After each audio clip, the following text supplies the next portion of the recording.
Hello friends, সবাইকে welcome জানাই নতুন একটি ভিডিওতে। এই মুহূর্তে যে গুরুত্বপূর্ণ আপডেটটির দিকে আমরা নজর রাখবো সেটি হচ্ছে স্কুল সার্ভিস কমিশনের শিক্ষক নিয়োগ দুর্নীতি। স্কুল সার্ভিস কমিশনের জন্মলগ্ন থেকেই অর্থাৎ ফার্স্ট এসএলএসটি থেকে শুরু করে বর্তমান দিন পর্যন্ত প্রতিটি পদক্ষেপে শিক্ষক নিয়োগ দুর্নীতি করেছে, অবৈধভাবে চাকরি দিয়েছে, লিখিত পরীক্ষায় পাশ না করেও তাদের ইন্টারভিউ নিয়েছে এবং চাকরি দিয়েছে। শূন্য মার্কস পেয়েছে বা তাদেরকে দেওয়া হয়েছে ফুল মার্কস। এসএসসি সিস্টেমে দেওয়া মার্কসের সঙ্গে অ্যাকচুয়াল যে মার্কস, সেই মার্কসের কোনো রকমভাবে মিল নেই। সমস্ত ডেটাবেজে গরমিল করে চাকরি দেওয়া হয়েছে। লিখিত পরীক্ষায় পাওয়া মার্কস এবং একাডেমিক মার্কসে ইচ্ছাকৃতভাবে সেখানে বাড়িয়ে দেওয়া হয়েছে, এমনই তথ্য বেরিয়ে এসেছে ক্যাগের রিপোর্টে। তো বিস্তারিত দেখে নেব আমরা স্কুল সার্ভিস কমিশন তারা জন্মসূত্র থেকেই কি কি দুর্নীতি করেছে, সমস্ত বিস্তারিত থাকবে এই রিপোর্টের মধ্যে। ভিডিওটি ভালো লাগলে অবশ্যই একটু লাইক এবং কমেন্ট করে যাবেন। চ্যানেলটিতে নতুন হলে অবশ্যই একটু সাবস্ক্রাইব করে রাখার অনুরোধ রইল। পাশে থাকা বেল আইকনটি অবশ্যই অন করে রাখবেন এই ধরনের আপডেট পাওয়ার জন্য। তো চলুন বন্ধুরা, ভিডিওটি শুরু করা যাক। স্কুল সার্ভিস কমিশনের যাবতীয় কার্যাবলী নিয়ে, সমস্ত নিয়োগ দুর্নীতি নিয়ে ক্যাগ তার রিপোর্ট তৈরি করেছে। সরাসরি সেই রিপোর্টে আমরা দেখে নেব কোথায় কোথায় দুর্নীতি করেছে স্কুল সার্ভিস কমিশন। তো আমরা এই নোটিফিকেশনের মূল বক্তব্যগুলো তুলে ধরার চেষ্টা করব, এই রিপোর্টের মূল বক্তব্যগুলো দেখব। তো প্রথমে এখানটায় আমরা যদি দেখি, gazette notification and advertisement published for first SLST, অর্থাৎ স্কুল সার্ভিস কমিশন যখন রিজিওনাল লেভেল সিলেকশন টেস্ট তখন প্রথম শুরু করেছিল, তখন ফার্স্ট আরএলএসটি থেকে শুরু করে সেকেন্ড আরএলএসটি অ্যাজ ওয়েল অ্যাজ তারপরে 10, 11, 12 লাস্ট এসএলএসটি বা আরএলএসটি নিয়েছে। by West Bengal Central School Service Commission specified that maximum admissible age of a candidate is 37 years. অর্থাৎ স্কুল সার্ভিস কমিশনের শিক্ষক নিয়োগ প্রক্রিয়ায় অংশগ্রহণ করতে গেলে কোনো ক্যান্ডিডেটকে 37 বছরের নিচে বয়স হতে হয়। 37 বছরের বেশি বয়স হয়ে গেলে তারা আর পরীক্ষায় বসতে পারে না। কিন্তু এখানে এমন কিছু নমুনা দেখা গেছে যে 37 বছর পেরিয়ে যাওয়ার পরেও তারা পরীক্ষায় বসছে। তো সেগুলো আমরা নমুনা দেখবো এখানে। This may be relaxed for SC, ST, OBC, physical handicap, তাদের জন্য রিল্যাক্সেশন আছে 5 ইয়ার্স, 5 বছরের জন্য, 3 বছর রয়েছে ওবিসি ক্যাটাগরিদের জন্য এবং 8 বছর রয়েছে পিএইচ ক্যাটাগরিদের জন্য। ইন সার্ভিস যে সমস্ত ক্যান্ডিডেট থাকবে তারা 55 বছর বয়স পর্যন্ত অ্যাপ্লাই করতে পারবে। The commission prepared region wise up to 11 আরএলএসটি, অর্থাৎ 11 আরএলএসটি রিজিওনাল লেভেল সিলেকশন টেস্ট আগে পর্যন্ত সেখানে শুধুমাত্র রিজিয়নের উপর বেস করে রিক্রুটমেন্ট প্রসেস কন্ডাক্ট করা হতো। সেখানে medium wise, subject wise, category wise, gender, caste category wise সমস্ত লিস্ট, তার ভ্যাকেন্সি সেই রিজিয়নের রেসপেক্টে যেভাবে শূন্যপদ থাকতো সেই অনুযায়ী রিক্রুটমেন্ট প্রসেস কন্ডাক্ট করতো। তো সেই অনুযায়ী তারা যে ফর্মটা ফিল আপ করতো, সমস্ত ফিল্ডগুলো ম্যান্ডেটরিলি ভাবে ফিল আপ করার প্রয়োজন ছিল বা ফিল আপ করতে হতো। কিন্তু কিছু কিছু ক্ষেত্রে দেখা গেছে যে বিভিন্ন ক্যান্ডিডেট তারা সেই ফর্মগুলো যথাযথভাবে ফিল আপ করেনি বা যথার্থ তথ্য দেয়নি, তা সত্ত্বেও তাদেরকে চাকরি দেওয়া হয়েছে। তো নমুনা আমরা দেখব। তো ক্যাগ তারাই স্কুল সার্ভিস কমিশনের সমস্ত ডেটাকে অ্যানালাইসিস করেছে। অ্যানালাইসিস করার পর তারা যে তথ্যগুলো, তারা যে রিপোর্টটা পেশ করেছে, যেটা বলা হচ্ছে analysis of the data this examination revealed that the system was unable to calculate the age of the applicant at the time of submission of application. অর্থাৎ বিভিন্ন ক্যান্ডিডেট তারা যখন এই অ্যাপ্লিকেশনটা তারা করে তখন তাদের কত কি এজ হচ্ছে সেটা ক্যালকুলেশন করা যাচ্ছিল না। It was evident from the fact that in as many as 2367 case, 2367 জনের ক্ষেত্রে তাদের এজের গন্ডগোল রয়েছে বা তাদের ওভার এজ হয়ে গেছে। যেটা জানা যাচ্ছে, the age of candidates were not only more than the maximum permissible age, অর্থাৎ তাদের এই পরীক্ষায় বসার জন্য তাদের যে ম্যাক্সিমাম বয়স 37 বছর সেটা শুধু পার করেছে তাই নয়, তার পাশাপাশি but also beyond the age of retirement at the time of applying for the post, অর্থাৎ এই সমস্ত ক্যান্ডিডেটরা রিটায়ারমেন্টে অ্যাপ্লাই করার জন্য যে সময় এসে পৌঁছায় তারা এই ক্যান্ডিডেটরা সেই সময় এসে পৌঁছেছে। অর্থাৎ মোট কথা, কোনো ক্যান্ডিডেট যখন রিটায়ারমেন্টের পর্যায়ে এসে যায়, অর্থাৎ চাকরির শেষ পর্যায়ে এসে যায়, যখন তাদের রিটায়ারমেন্টের সমস্ত ফাইল চলে যায়, তো তার আগে মতো আগে তার সমস্ত ফাইল পাঠিয়ে দেওয়া হয়। তো সেই সময় এসে দাঁড়িয়ে যখন তারা রিটায়ারমেন্টের সমস্ত কাগজপত্র পৌঁছানো হয়, অর্থাৎ চাকরি লাস্ট শেষ হওয়ার 2 বছর আগে পর্যন্ত এসে গিয়ে তারাও অ্যাপ্লাই করেছে।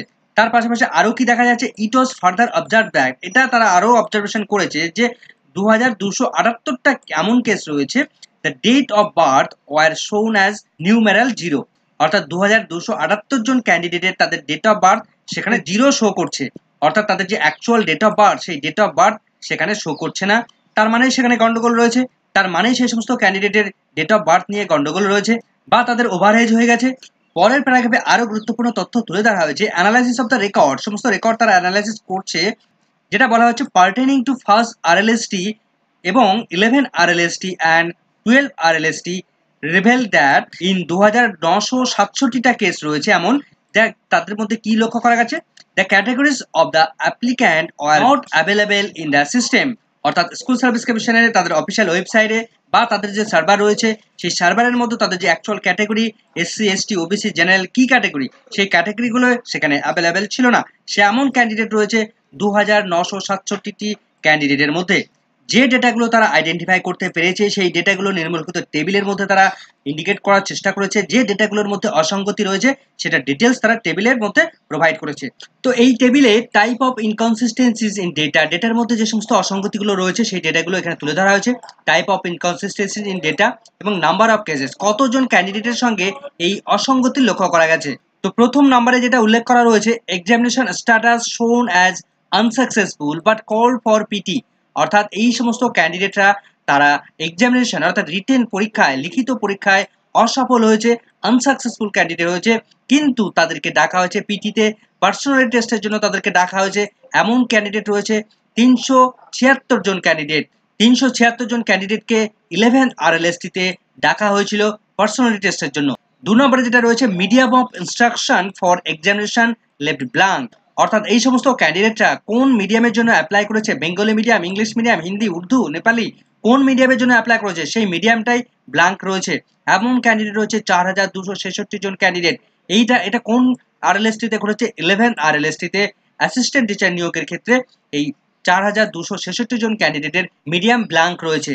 3 নম্বরে যে অভিযোগটি আনা হয়েছে, সিটিজেনশিপ নট মেনশন, অর্থাৎ তিনি যে ভারতীয় নাগরিক কি অন্য দেশের নাগরিক সেটা কিন্তু মেনশন করা নেই, অর্থাৎ তার অ্যাপ্লিকেশন ফর্মের মধ্যে উল্লেখ করা নেই।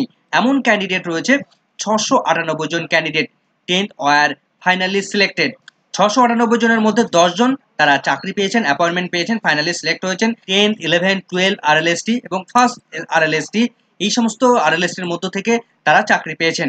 4 নম্বরে যে অসঙ্গতি লক্ষ্য করা হয়েছে, জেন্ডার শোন অ্যাজ নীল, অর্থাৎ বেশ কিছু ক্যান্ডিডেটের তাদের জেন্ডার, মেল ফিমেল কোন জেন্ডার সেটা কিন্তু সেখানে উল্লেখ করা নেই। টোটাল 95 জন ক্যান্ডিডেট এমন রয়েছে তারা 11 12 এবং ফার্স্ট আরএলএসটি, সেই আরএলএসটি গুলোতে 95 জন ক্যান্ডিডেটের মধ্যে জেন্ডার ইস্যু রয়েছে।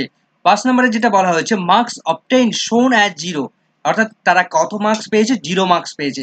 তো তাদেরকে কি দেখানো হচ্ছে, but academic score given more than 0, অর্থাৎ একাডেমিক স্কোরের সেক্ষেত্রে তাদেরকে 1-এর বেশি দেখানো হচ্ছে। মোর দ্যান মানে 0-র বেশি দেখানো হচ্ছে, 1-এর বেশি নয়, 0-র থেকে অনেকটা বেশি তাদেরকে দেওয়া হয়েছে।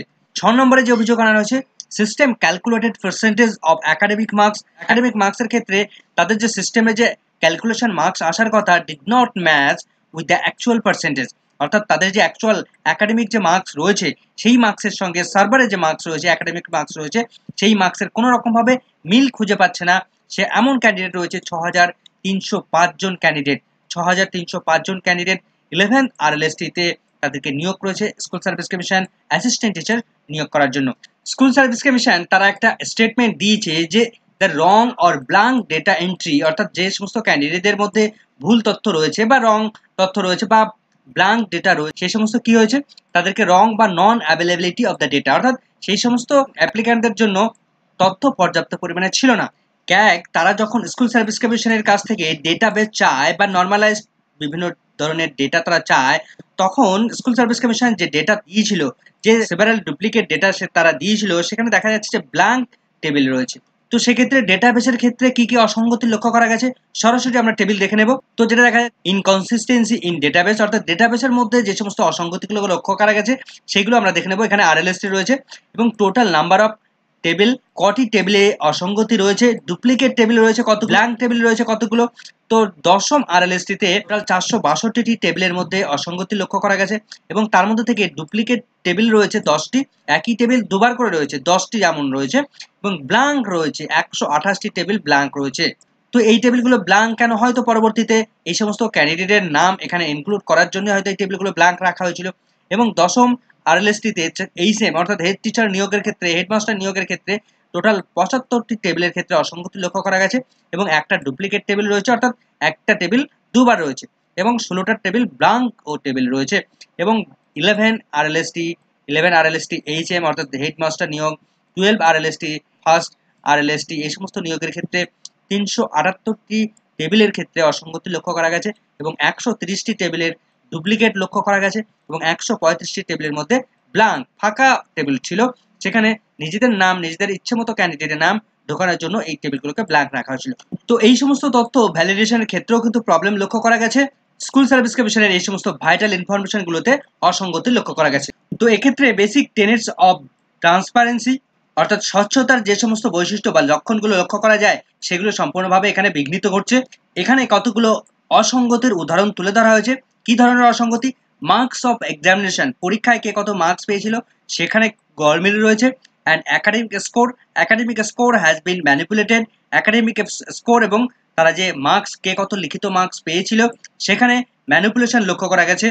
Ineligible candidate had been called for PT, personality টেস্টের জন্য ডাকা হয়েছিল অযোগ্য ক্যান্ডিডেটদেরকে অ্যান্ড তাদেরকে কি করা হয়েছে ইভেন গট এমপ্যানেল, সেই সমস্ত অযোগ্য ক্যান্ডিডেটদেরকে পার্সোনালিটি টেস্টে ডেকে তাদেরকে এমপ্যানেল করা হয়েছে অর্থাৎ তাদেরকে প্যানেলভুক্ত করা হয়েছে বা চাকরি দেওয়া হয়েছে।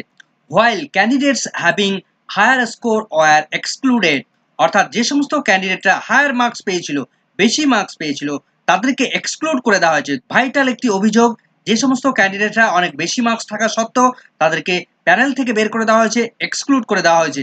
তো বিভিন্ন ধরনের মডিফিকেশন সেখানে আনা হয়েছে। রিটেন টেস্টের মার্কস, একাডেমিকের মার্কস সমস্ত বিষয়ে ম্যানিপুলেশন আনা হয়েছে।